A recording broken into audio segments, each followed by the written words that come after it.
Let's explore the idea of referential transparency in a language that makes no claim to have it, C.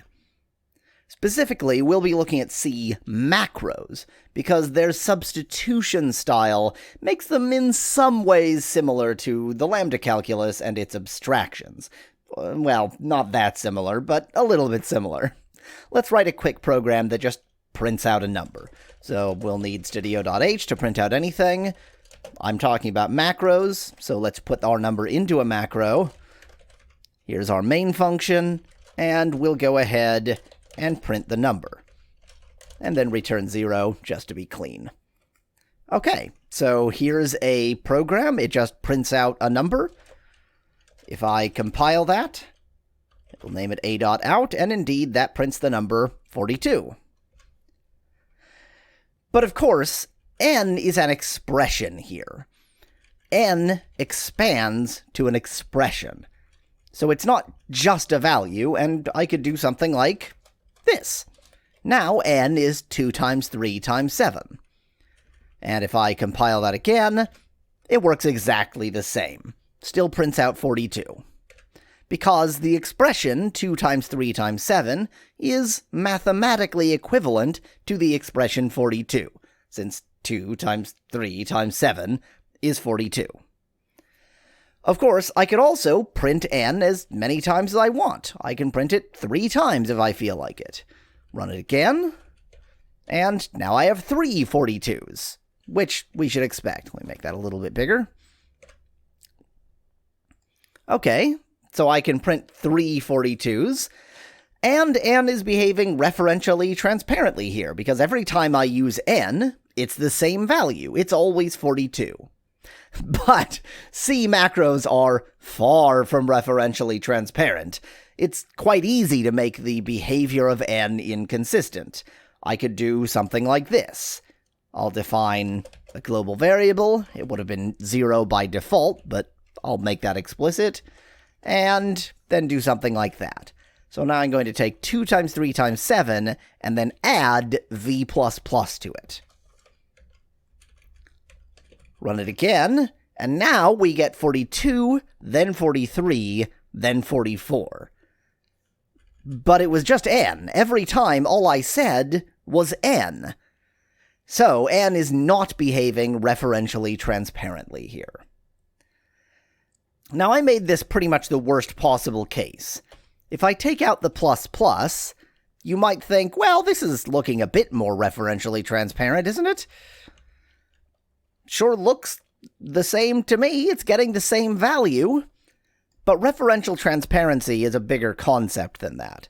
For it to be referentially transparent, it needs to always get the same value no matter what. And I, of course, can make this get a different value just by changing v in between. Now I'm getting 42, then 54, then 54. So in this case, n isn't referentially transparent because it references a variable that can change. In this case, v could have changed between 2 uses of n. So the mutability of v makes n not referentially transparent.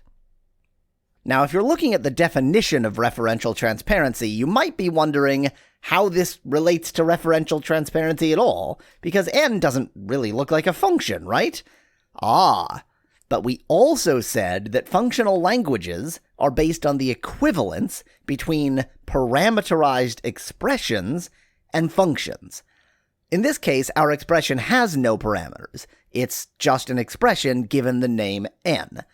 But C lets us parameterize macros, and thus parameterize this kind of expression, like so.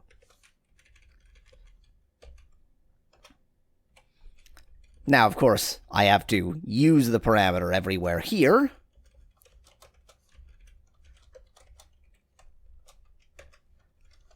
And if I compile this again, well, I'll get 42, 42, 54. But the second one has the same value in spite of not having the same input. That's because I happen to have chosen 12 for a reason. If I change v to 11, well, now none of them have the same value.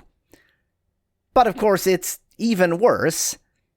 n7 here looks like it has the same value. If I use n7 twice, 42, 42. But changing v made n7 have a different value. So the dependency on v is what makes n not referentially transparent. Depending on x doesn't make it not referentially transparent, because x was a parameter to the expression.